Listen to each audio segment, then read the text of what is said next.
Hello everyone, this is Vivek. Welcome to इनआरटीजेड digital. आज हम लोग डिस्कशन करने वाले हैं थ्योरी ऑफ मशीन सब्जेक्ट का टॉपिक, जिसमें मैकेनिज़्म के बारे में जो टेस्ट हुआ था, क्विज हमारा हुआ था, क्विज नंबर 16।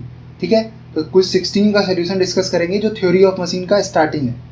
और 16, 17, 18 ये सब थ्योरी ऑफ मशीन की क्विजेज़ हैं।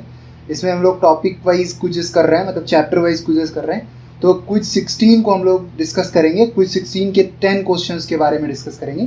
जिन्होंने क्विज 16 नहीं अटेम्प्ट किया है या नहीं दिया है, वो लोग एक बार विजिट कर सकते हैं वेबसाइट, जिसका लिंक मैंने डिस्क्रिप्शन में दे रखा है, जहाँ हमारा डेली फ्री क्विज का जो लिंक है वो अवेलेबल है, आपको डिस्क्रिप्शन में मिल जाएगा। आप वहाँ से विजिट कर सकते हैं, टेलीग्राम और एज वेल एज वेबसाइट पर। तो डिस्कस करते हैं क्विज 16 के पहले क्वेश्चन का। Match the list kinematic inversion with list 2 which is the application. Select the correct answer using the codes. अब एक बात समझो सब लोग, यहाँ पर ABCD को 1 2 3 4 के साथ में मैच करना है। तो इम्पॉर्टेंट चीज़ यहाँ पर यह है कि ये चारों की चारों मैकेनिज़्म एक पर्टिकुलर मैकेनिज़्म के इन्वर्जन्स हैं। अब वो ही इन्वर्जन जिनका नाम है काइनेमेटिक इन्वर्जन। तो वो मैकेनिज़्म है कौन सी? एक्चुअली वो मैकेनिज़्म है स्लाइडर क्रैंक मैकेनिज़्म। अब स्लाइडर क्रैंक मैकेनिज़्म की अगर हम बात करें तो actually slider crank mechanism 3R1P mechanism होता है। मतलब कि 3 रिवोल्यूट पेयर होंगे और एक स्लाइडिंग या प्रिस्मेटिक पेयर होगा। ठीक है ना।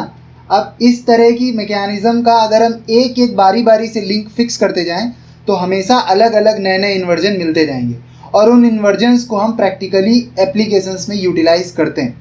तो जैसे कि अगर हम फर्स्ट इन्वर्जन की बात करें, ठीक है ना, तो फर्स्ट इन्वर्जन की अगर बात करें तो हम लोग लिंक 1 जो है उसका फिक्स करेंगे। ठीक है ना। और लिंक 1 फिक्स करते हैं तो किस तरह की हमें मैकेनिज़्म मिलती है? कुछ इस तरह की। That is the mechanism which is the slider crank mechanism. और इसमें जिस लिंक को हमने फिक्स किया उसका नाम हमने इनिशियली 1 ले लिया है, और इस दूसरे लिंक का नाम 2 है, और इस तीसरे लिंक का नाम 3 है, और ये चौथा लिंक है 4। क्लियर है। अब 1 2 3 4 4 लिंक है और इनको बारी बारी से हमें फिक्स करना है। अभी हमने जिस लिंक को फिक्स कर रखा है वो लिंक हमारा, इस सिचुएशन पर जो लिंक्स बोले जाते हैं उनका नाम हम बता देते हैं। जो इस समय लिंक 1 है एक्चुअली उसका नाम होता है सिलेंडर। क्लियर है सब लोग। लिंक 2 का नाम है क्रैंक, छोटा लिंक है। लिंक 3 का नाम है कनेक्टिंग रॉड, और लिंक 4 का नाम है स्लाइडर। ये 4 लिंक है हमारे, और इनको बारी बारी से हमें फिक्स करना है। तो लिंक 1 को फिक्स किया है, मतलब फर्स्ट इन्वर्जन में हम लिंक 1 फिक्स करते हैं, या हम कह सकते हैं किसको फिक्स करते हैं बताओ?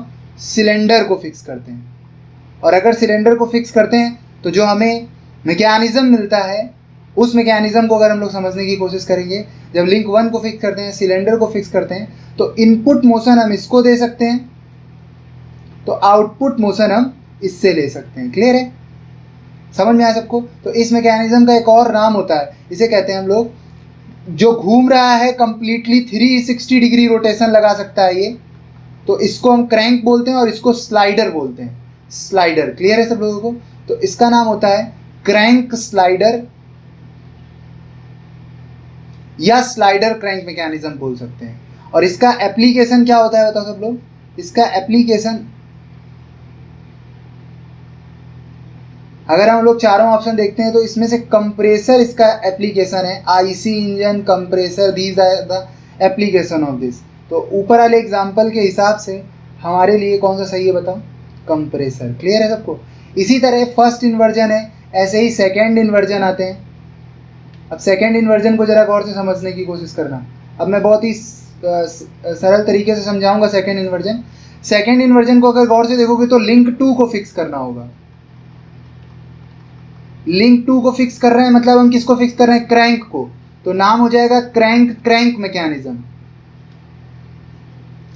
हाँ, ध्यान रखना, जब क्रैंक को फिक्स करते हैं तो नाम होता है क्रैंक मैकेनिज़्म। लिंक 2 को क्रैंक बोल रहे हैं हम लोग, तो क्रैंक फिक्स हो गया, मतलब हमारा नाम हो गया क्रैंक मैकेनिज़्म। मतलब इनपुट पे रोटरी मोशन दोगे, क्योंकि क्रैंक का मतलब रोटरी होता है, तो क्रैंक का मतलब हो गया रोटरी मोशन। मतलब इनपुट पे रोटरी तो आउटपुट पे भी रोटरी।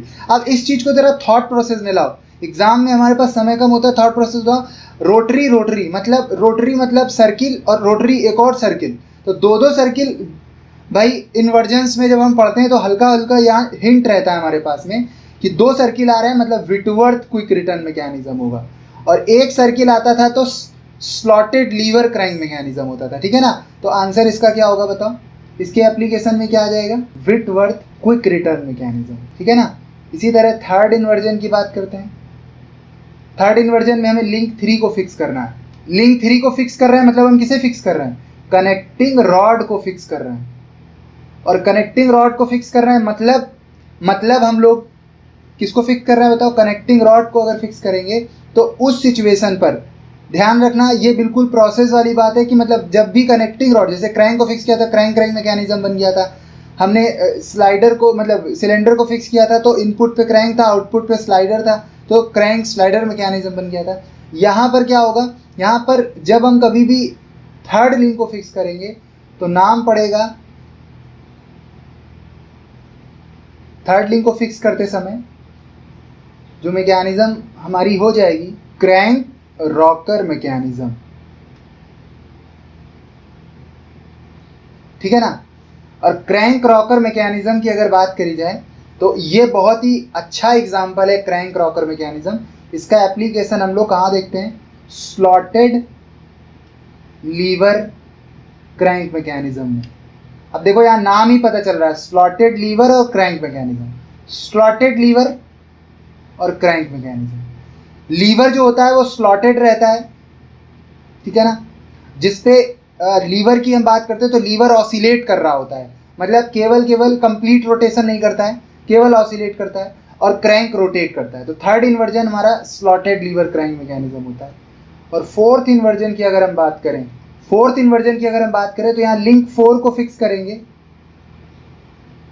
और लिंक 4 में ध्यान रखना कौन फिक्स हो जाएगा, स्लाइडर फिक्स हो जाएगा। और अगर स्लाइडर ही फिक्स हो जाएगा तो उस सिचुएशन पर हमारी मैकेनिज्म जो बनेगी, स्लाइडर रॉकर मैकेनिज्म, ठीक है। और इसका एप्लीकेशन जो होता है वो कौन होता है, हैंड पंप। तो hand pump is the application of this inversion. Clear है सबको। तो बहुत ही कम टाइम में मैंने इसको समझाने की कोशिश करी है, बस जिससे कि ये आइडिया मिल जाए कि चारों को किससे मिलाना है। तो ऑप्शन कौन सा सही होगा बताओ सब लोग, ए को 2 से मिलाना है तो बी और सी में से कोई सही होने वाला है, और बी को हमें 3 से मिलाना है तो सिंपल सी बात है, सी इज द करेक्ट आंसर। अब देखो इस क्वेश्चन को इतने टाइम नहीं कर सकते थे, बट डिस्क्रिप्शन में इतना ज़्यादा क्यों दे रहा हूँ, बिकॉज मैं चाहता हूँ कि सब लोग इसके बारे में समझ सकें कि इन्वर्जेंस चारों कैसे होते हैं, क्या होते हैं। अब बात करते हैं, a ball and socket joint constitutes a spherical pair having degree of freedom. अब स्फेरिकल पेयर होता कैसा है, देखो सब लोग,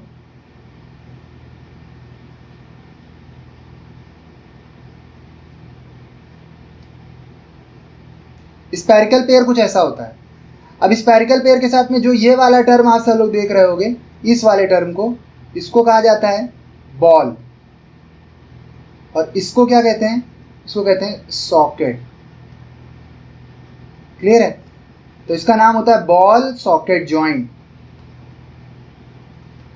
अब बॉल सॉकेट जॉइंट सब लोगों ने देखा होगा, जो मोटरसाइकिल वगैरह में मिरर का अरेंजमेंट होता है, तो उसमें जो मिरर होता है उसको सॉकेट बोलते हैं, और मिरर जिस चीज़ पे रोटेट कर रहा होता है उसे बॉल कहते हैं, ठीक है ना। अब इस सिचुएशन पर अगर देखोगे तो जो रोटेशन पॉसिबल है, क्लियर है सब लोगों को, वो 3 एक्सेस के अबाउट रोटेशन पॉसिबल है। एक एक्सेस के अबाउट, एक्स एक्सेस के अबाउट रोटेशन पॉसिबल है कुछ इस तरह से, वाई के अबाउट रोटेशन पॉसिबल है कुछ इस तरह से, और जेड के अबाउट रोटेशन पॉसिबल है कुछ इस तरह से। लेकिन हम इसमें ट्रांसलेशन मोशन नहीं कर सकते हैं, तो ओनली 3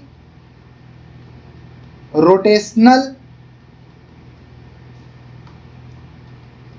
मोशन इज पॉसिबल।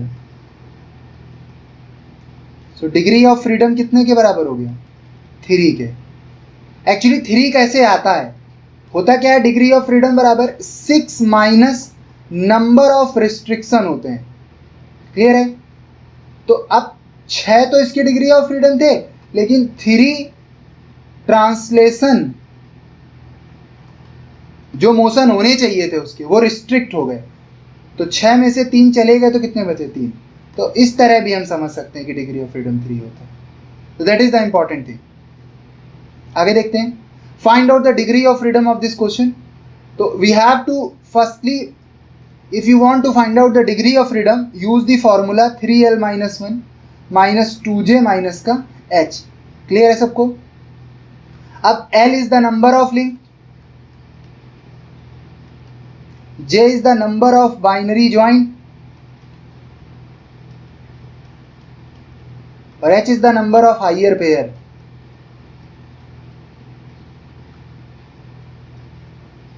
अब अच्छा एक बात बताना सब लोग कि जो लिंक फिक्स है उसका नाम 1 दे दो, इसका नाम 2 दे दो, इसका नाम 3 दे दो, इसका नाम 4 दे दो। ये फिक्स है तो 1 ही होगा।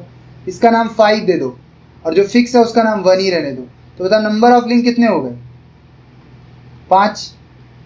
बाइनरी जॉइंट, बाइनरी जॉइंट वो जॉइंट होता है जिसमें 2 लिंक से मिलके जो जॉइंट बनेगा। क्लियर है सबको?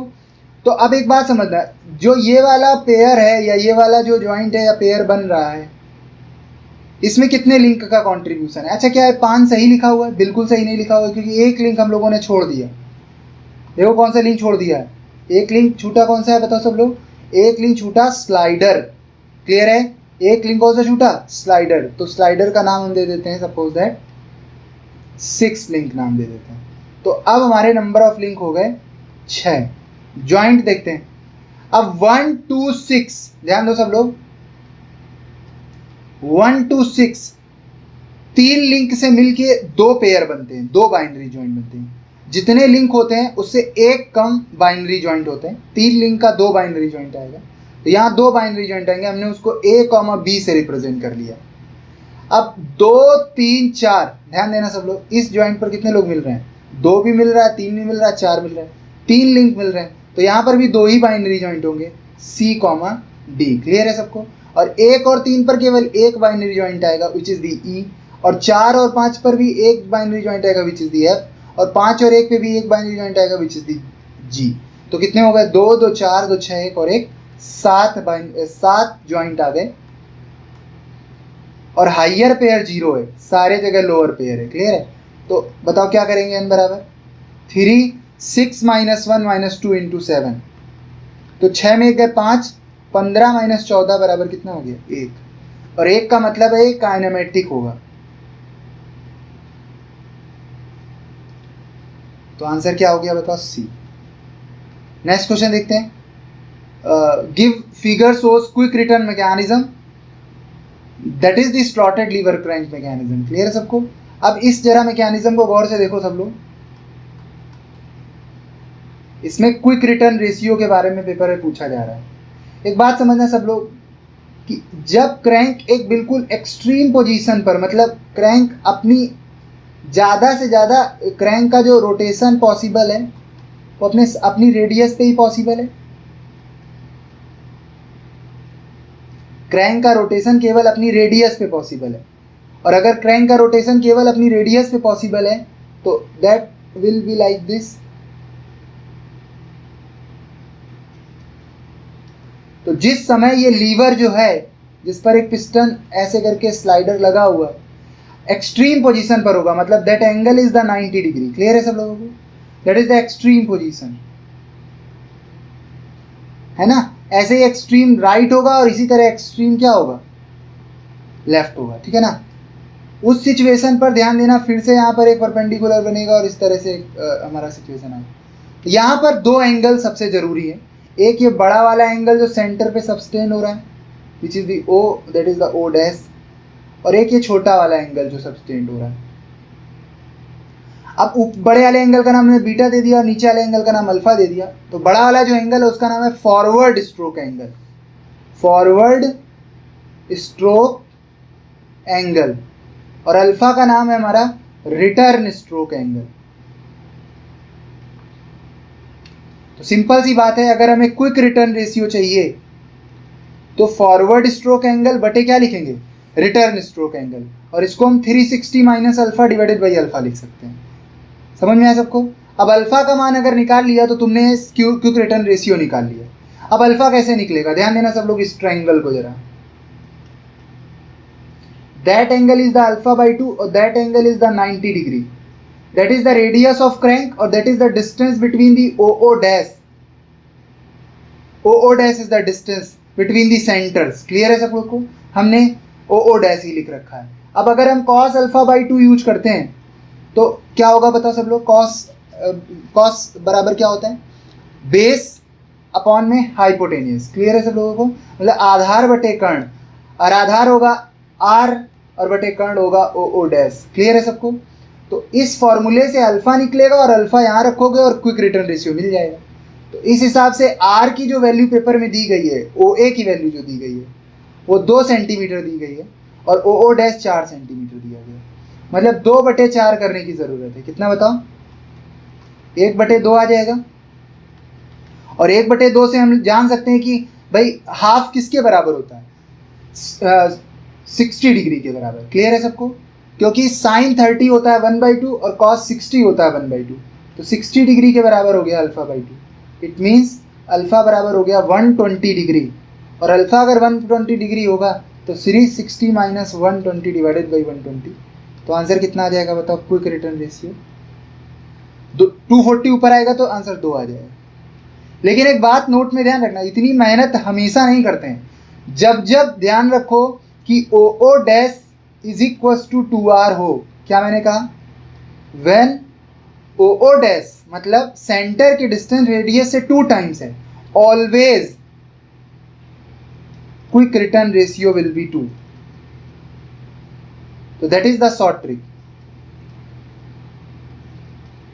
तो चाहता तो मैं स्टार्टिंग में ये बता सकता था कि यहाँ पर तो ओ डैश 2r के बराबर है, मतलब रेडियस का 2 टाइम्स है, इसका मतलब है क्विक रिटर्न रेशियो 2 के बराबर होगा। बट ऐसा इस वजह से नहीं बताया क्योंकि कंसेप्ट नहीं क्लियर होता, ठीक है ना। तो कॉन्सेप्ट क्लियर करने के लिए जरूरी। आगे बढ़ते हैं। If the number of link in mechanism is 8, number of pair would be. तो अब यहाँ पर बात रखना सब लोग कि 8 अगर मैकेनिज्म है तो नंबर ऑफ पेयर क्या होगा। तो याद रखो सब लोग फॉर्मूला, काइनेमेटिक मैकेनिज्म अगर काइनेमेटिक चेन है तो उसका फॉर्मूला होता है L is equal to 2p minus 4। अगर कोई भी मैकेनिज्म काइनेमेटिक है तो it follows this law, L is equal to 2p minus 4। तो अब नंबर ऑफ लिंक 8 है तो नंबर ऑफ पेयर कितने रहे होंगे, P is equal to 12/2 which is the 6। So A will be the correct answer. The Coriolis component of acceleration acts. अब Coriolis component क्या होता है, बहुत ही इंपॉर्टेंट पॉइंट है। Coriolis component of acceleration. Coriolis component of acceleration actually तब देखते हैं हम लोग when any point on rotating link is sliding over, या इसको ऐसे लिखते when any point is moving या sliding over rotating link। Clear है सब लोगों को। अगर कोई पॉइंट स्लाइड करता है किसी रोटेटिंग लिंक पर तो उस सिचुएशन पर उस पॉइंट के पास में कोरियोलिस एक्सीलरेशन का कंपोनेंट होता है। इसको मैं थोड़ा सा ब्रीफ में बता दे रहा हूँ। सपोज दैट एक लिंक है और उस पर एक हमने पॉइंट फिक्स कर लिया विच इज द P। अब that link is rotating with omega angular velocity. So what will be the if alpha is also the angular acceleration of the link, but P is fixed. P is fixed with respect to link, मतलब link के respect में fixed है, move नहीं कर रहा है। तो भाई सिंपल सी बात है, अगर हम इस सिचुएशन की बात करते हैं तो P के पास क्या होगा, P के पास में केवल 2 ही एक्सीलरेशन होंगे। P के पास में केवल 2 एक्सीलरेशन होंगे, only 2 acceleration will be there acting. एक सेंटर की तरफ और एक जिधर रोटेशन हो रहा है perpendicular to the link, perpendicular to link. और ये क्या बताओ, टूवर्ड्स सेंटर। क्लियर है सबको?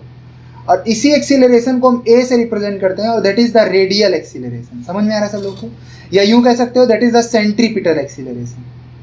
सेंट्रीपिटल नाम दे देते हैं, या रेडियल नाम दे दिया है तो रेडियल ही नाम दे देते हैं। और इस वाले एक्सीलरेशन का नाम है टेंजेंशियल एक्सीलरेशन। ठीक है ना, विच इज द AR। अब टेंजेंशियल एक्सीलरेशन को जरा गौर से समझो, that is the R alpha, और alpha is the angular acceleration जो यहां मैंने दिखाया हुआ है। और जो AR होता है रेडियल एक्सीलरेशन, इसका नाम होता है रेडियल एक्सीलरेशन और इसका नाम होता है टेंजेंशियल एक्सीलरेशन। क्लियर है? और टेंजेंशियल एक्सीलरेशन तो हमारा R अल्फा के बराबर है, लेकिन radial acceleration R omega square के बराबर होता है। ये किसी इंस्टेंट है। क्लियर है? At that instant, when instant changes due to alpha omega will changes, और अगर ओमेगा बदल गया तो AR बदल जाएगा। अब दूसरा एग्जांपल लेते हैं। ये हमारा पहला केस था और ये दूसरा केस है। इसमें क्या है कि लिंक वही है, सब कुछ वही है, बट ये पॉइंट P जो है वो मूव कर रहा है सर्टेन वेलोसिटी v से। क्लियर है सबको? और that link is also rotating with omega and alpha angular acceleration and angular velocity. So there is a certain difference between this and this. What is the difference? Here P is the fixed and here P is the moving with velocity v. मतलब P v velocity से आगे की तरफ जा रहा है। तो अब इस P पॉइंट के पास कितने एक्सीलरेशन होंगे? There will be 3 acceleration. पहला वही रेडियल तो रेडियल होगा और टेंजेंशियल तो टेंजेंशियल होगा, बट एक एक्स्ट्रा एक्सीलरेशन आएगा जिसका नाम होता है कोरियोलिस एक्सीलरेशन। क्लियर है सबको? और ये कोरियोलिस एक्सीलरेशन होता है 2 इंटू ओमेगा इंटू वी के बराबर। किसके बराबर? 2 into omega is the angular velocity of link. ध्यान रखना, ये उस लिंक का एंगुलर वेलोसिटी है जिस लिंक पर स्लाइडर मूव कर रहा है। ध्यान रखना, अगर बहुत सारे लिंक है तो कौन सी वेलोसिटी लोगे? वो वाली जिस पर स्लाइडर मूव कर रहा है। और v is the velocity of the slider और that point which is moving with velocity v। Clear है? और ये एक्सीलरेशन हमेशा परपेंडिकुलर होता है टू द लिंक। लिंक के हमेशा क्या होगा? परपेंडिकुलर होगा। ठीक है ना? तो लिंक के परपेंडिकुलर होगा। होता कुछ नहीं है इसमें डायरेक्शन निकालने के लिए। जो v वेक्टर होता है उसको 90 डिग्री रोटेट कराना होता है in the direction of omega. Omega clockwise है कि नहीं? तो क्लॉकवाइज डायरेक्शन में अगर हम इसको 90 डिग्री रोटेट करा दें तो ये इस तरफ चला जाएगा कि नहीं? 90 डिग्री रोटेट कराने के बाद। तो मतलब इसी दिशा में हमारा कोरियोलिस कंपोनेंट भी आ गया। इसका मतलब ये हुआ कि पॉइंट P के पास में 3 एक्सीलरेशन हो गए, एक तो AC, AT और AR। समझ गए? तो these are the accelerations at point P।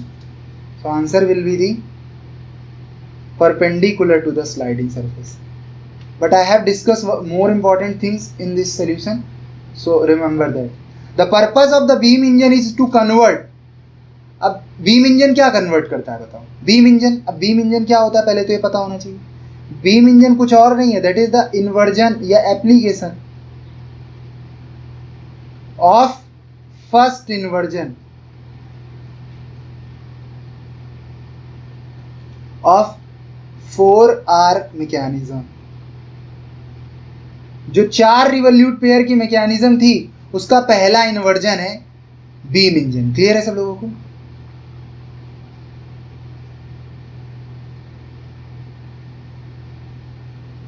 तो ये फिक्स लिंक है, ये सेकेंड, ये थर्ड और ये फोर्थ लिंक। तो पहले लिंक को हमने क्या कर दिया है? फिक्स कर दिया है। तो होगा क्या? पहले लिंक को फिक्स करने से ये लिंक पूरा क्या हो जाता है? रोटेट कर जाता है। तो इसको हम क्रैंक बोलते हैं। और ये केवल इस तरह से ऑसिलेट करता रहता है, तो इसका नाम रॉकर होता है। तो कहीं ना कहीं रोटरी टू ऑसिलेटिंग। रॉकर मतलब ऑसिलेट करेगा मोशन। ठीक है ना? और क्रैंक का मतलब रोटरी। तो क्या करता है बताओ सब लोग? Rotary to oscillating. A is the correct answer. Actually बात करी जाए ना बीम इंजन बहुत पुराने समय पे ऐसा ही कुछ होता था कि जैसे आज के समय पे हम हैंडपंप चलाते हैं, तो हैंडपंप में हमें क्या करना पड़ता है, हैंडपंप को अभी एग्जांपल देखा था हम लोगों ने, स्लाइडर क्रैंक मैकेनिज्म का 4th इन्वर्जन था, रॉकर स्लाइडर, है ना। मतलब हम अपने हैंड को क्या करते हैं, ऊपर नीचे उठाते हैं तो स्लाइडर अप एंड डाउन करता है। पुराने ज़माने में जो हैंडपंप होते थे उसमें घुमाना पड़ता था, मतलब एक क्रैंक होती थी, उसको घुमाते रहते थे और एक ऑसिलेटर होता था जो हमेशा ऑसिलेट करता था, उस ऑसिलेटर से हम लोग पिस्टन को कनेक्ट करते थे। क्लियर है? तो that is the concept regarding to the beam engine. ABCD is the mechanism which is this और AB 200 BC 300 CD 400 DA 350 ये दिया गया है। अब बात करी जा रही है डबल क्रैंक मैकेनिज्म की। एक बात ध्यान देना, एक होता है स्मॉलेस्ट लिंक, एक होता है लॉन्गेस्ट लिंक और दो होते हैं इंटरमीडिएट लिंक्स। क्लियर है सबको? इसमें दो कंडीशंस होती हैं।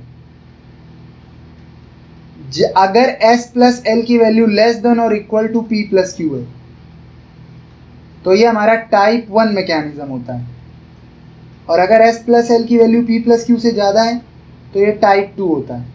और टाइप 2 में केवल एक ही लोग आता है, होता है डबल रॉकर मैकेनिज्म। तो एक बात ध्यान देना, अगर डबल रॉकर मैकेनिज्म का क्वेश्चन आएगा so you have to check this. Clear है सबको?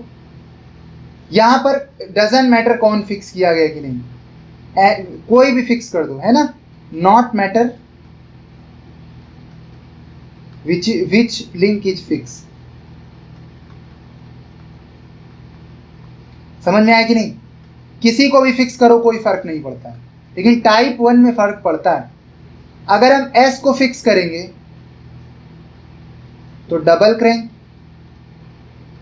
छोटा लिंक क्रैंक को ही फिक्स कर दिया। L को लॉन्गेस्ट लिंक को फिक्स करेंगे तो रॉकर मैकेनिज्म हो जाएगा, क्योंकि रॉकर को ही तुमने फिक्स कर दिया, तो रॉकर मैकेनिज्म हो गया, या डबल रॉकर भी कह सकते हो।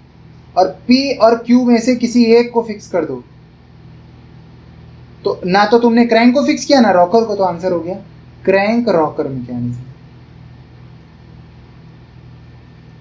These are the concept. अब डबल क्रैंक मैकेनिज्म की बात करा भाई, साफ साफ डबल क्रैंक मैकेनिज्म से हमें समझ में आता है किसको फिक्स किया गया था, क्रैंक को फिक्स किया गया था। कैसे पता चला? अरे यार, जब अब तुमने फाउंडेशन कोर्स ज्वाइन कर रखा होगा मेरा, या रिवीजन कोर्स ज्वाइन कर रखा होगा, या इसरो टीए वाला जो हमारा लाइव क्लास चल रहा है, वहाँ से सब कुछ सीख सकते हो सभी लोग, ठीक है ना। तो वहाँ पर सारी चीज़ें एक्सप्लेन होंगी बहुत ही प्रॉपर तरीके से।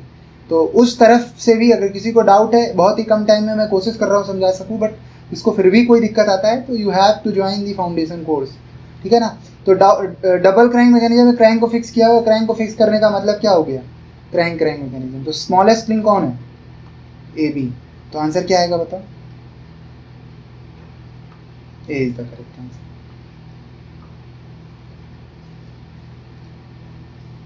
Which one of the link of the kinematic chain is fixed? The chain is called. Sorry, which one of the links of the kinematic chain is fixed?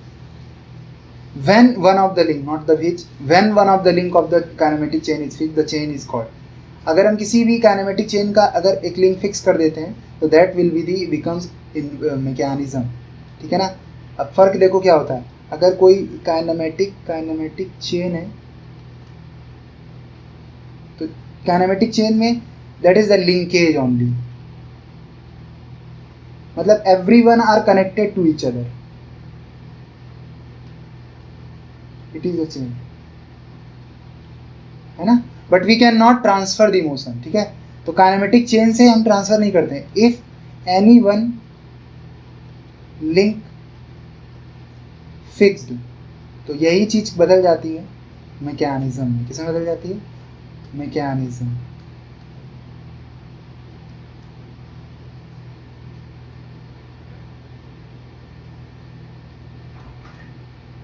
हमने मान लो नीचे वाला लिंक फिक्स कर दिया तो ये मैकेनिज्म है। अब हम इनपुट देंगे तो आउटपुट हमें मिलेगा, समझ गए? मतलब हम आप कोई भी मोशन आउटपुट पे ले सकते हैं, बट इसमें कोई भी मोशन ट्रांसमिशन पॉसिबल नहीं, नो मोशन ट्रांसमिशन।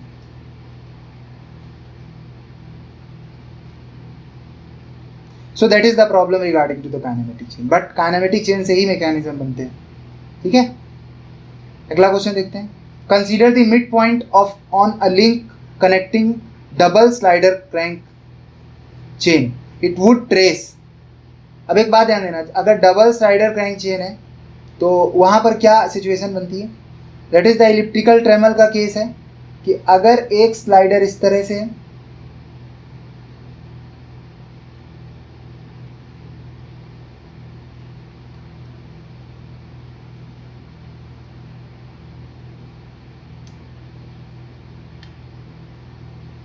ठीक है ना, तो अगर इस पर एक स्लाइडर कुछ इस तरह से है और एक स्लाइडर कुछ इस तरह से और दोनों को एक लिंक से जोड़ दिया गया, तो ध्यान देना इस लिंक का अगर हम मिड पॉइंट पर फोकस करते हैं, एम पॉइंट, ठीक है ना, तो अलग अलग सिचुएशन पर जब स्लाइडर कहीं और होगा, जब स्लाइडर कहीं और होगा, ठीक है ना, तो उस सिचुएशन पे दैट पॉइंट जो मिड पॉइंट है it moving in a circular path. But अगर हम कोई पी पॉइंट लेते हैं एक्स कॉमा वाई वाला, इस पी पॉइंट की बात करते हैं, तो दैट फॉर्म्स अ इलिप्ट। समझ में आया सबको, इलिप्स फॉर्म करेगा। तो जो लिंक हमारा ए बी लिंक है, उस ए बी लिंक में अगर हम लोग पी पॉइंट को अगर देखते हैं तो हम यहाँ से समझ पाएंगे कि पी पॉइंट के लिए एक्स कॉमा वाई हमारा कोऑर्डिनेट है पी पॉइंट की लोकेशन का, और अगर एंगल थीटा होगा तो सिंपल सी बात है एक्स और वाई से हम उस पर्टिकुलर एक्स वाई का लोकेशन या लोकस के बारे में बातें कर सकते हैं। लोकस किस तरह का होगा, तो when we rotate this link the locus of the P will be ellipse, ठीक है ना। अब ये पी पॉइंट कौन सा पॉइंट है, ध्यान रखो, can be anywhere on link, है ना, अंदर भी हो सकता है और बाहर भी हो सकता है, क्लियर है। एक्सेप्ट कौन कौन से पॉइंट को हम एक्सेप्ट कर रहे हैं, एम, मतलब एक्सेप्शनल केस में कौन कौन से पॉइंट जाएंगे, एम जाएगा और ए जाएगा और बी, समझ में आया कि नहीं। इन तीनों पॉइंट के अलावा पी पॉइंट कहीं भी ले लो, यहाँ ले लो, यहाँ ले लो, यहाँ ले लो, यहाँ ले लो, यहाँ ले लो, हर तरफ वो पॉइंट का लोकस इलिप्स ही होगा।